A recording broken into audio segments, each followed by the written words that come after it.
बेमतलब बेमकसद युद्ध, मर्यादाएं चंद्रमोहन, संपादक वीर प्रताप।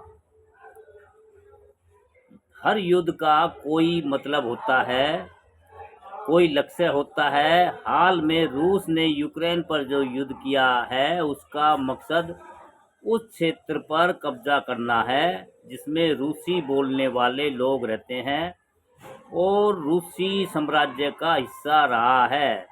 अमेरिका ने भी जब जब विभिन्न देशों पर हमले किए हैं तो इसका औचित्य समझाने के लिए की कोशिश की गई थी। वियतनाम पर हमला कम्युनिस्ट को ख़त्म करने के लिए किया गया। इराक पर हमला इसलिए किया गया क्योंकि अमेरिका के अनुसार सद्दाम हुसैन के पास सामूहिक विनाश के हथियार थे। सद्दाम मारा गया पर यह कथित हथियार नहीं मिले क्योंकि यह थे ही नहीं। अफगानिस्तान पर हमला आतंकवाद को ख़त्म करने के लिए किया गया।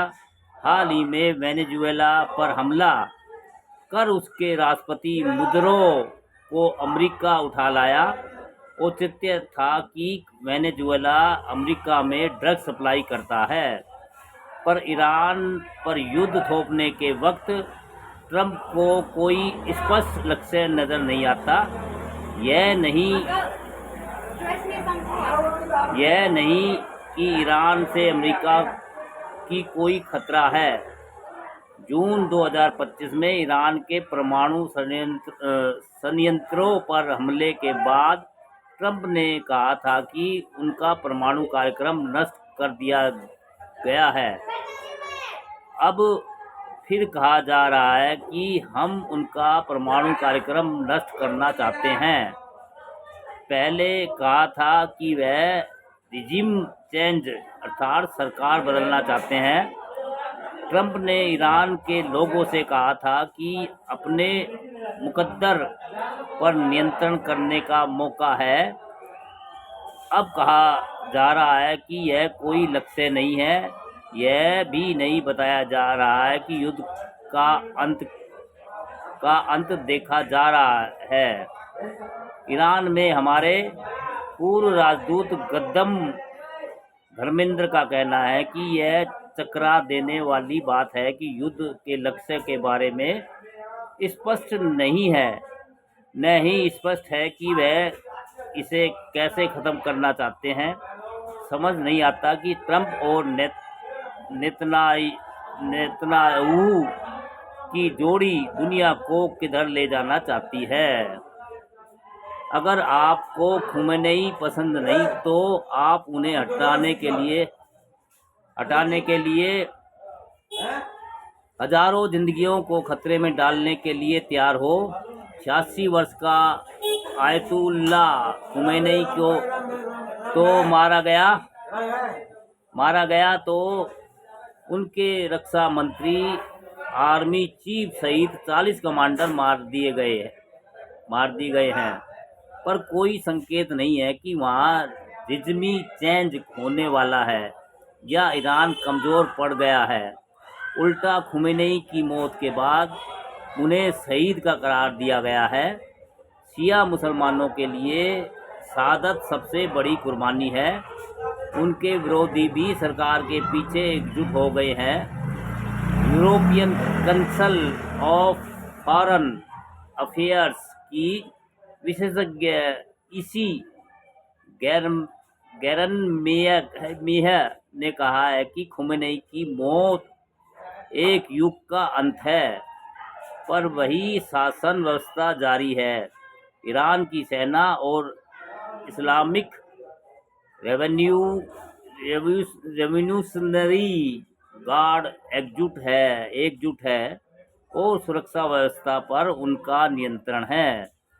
वह अमेरिका और इजराइल का मुकाबला करने के लिए बहुत दृढ़ संकल्प है। खुमेनेई की मौत के बाद उस क्षेत्र में अमेरिका के ठिकानों और साथी देशों पर ईरान से हो रहे लगातार हमले बताते हैं कि वेनेजुएला की तरह हथियार डालने को तैयार नहीं।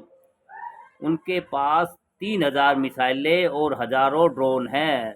जिस प्रचंडता से और जिस तेजी से वह बदला ले रहे हैं, उससे पता चलता है कि वह बिल्कुल तैयार थे।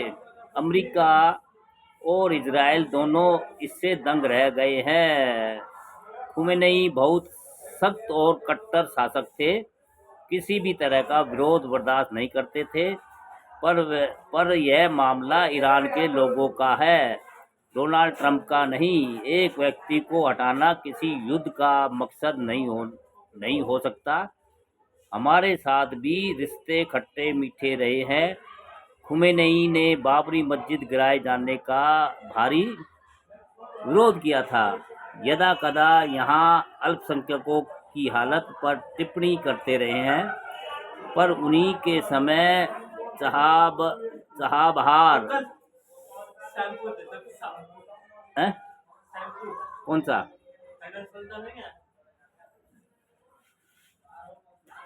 नहीं, नहीं है, डब है खाली। कितना?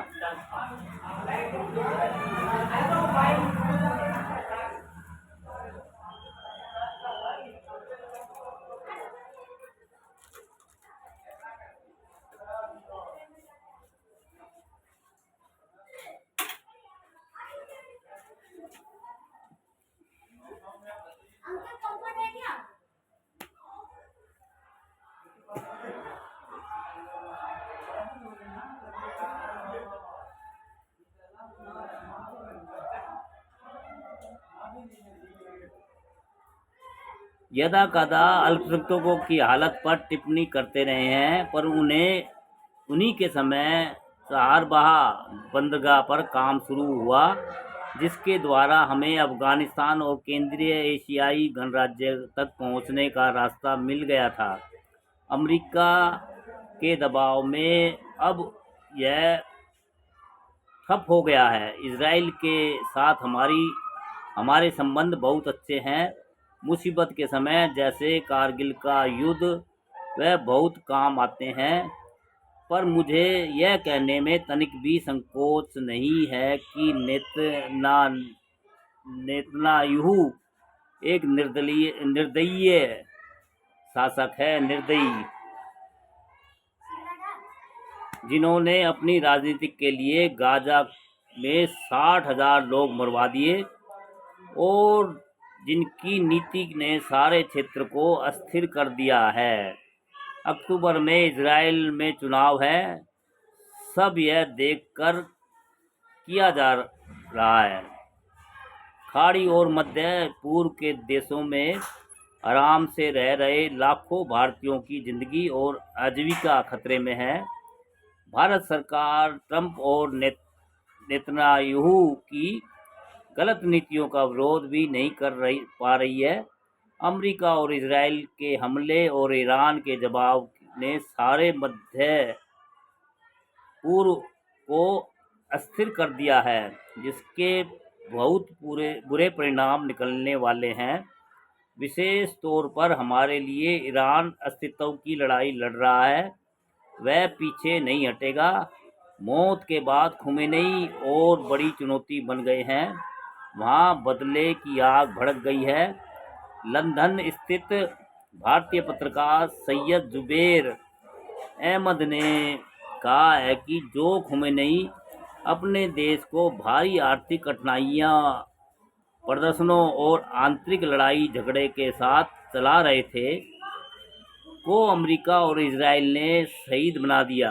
यूनिवर्सिटी ऑफ लंदन के अली हमीस ने भी कहा है कि अमेरिका और इजराइल उनके नेतृत्व पर निशाना लगा रहे हैं, पर इससे उनकी सरकार और मजबूत हो सकती है।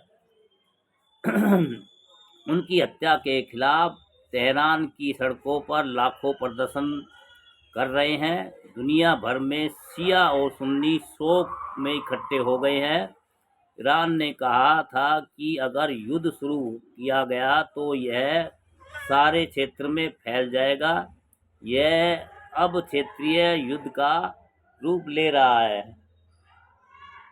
इस वक्त Iran, Saudi Arab, UAE, Oman, Qatar, Bahrain,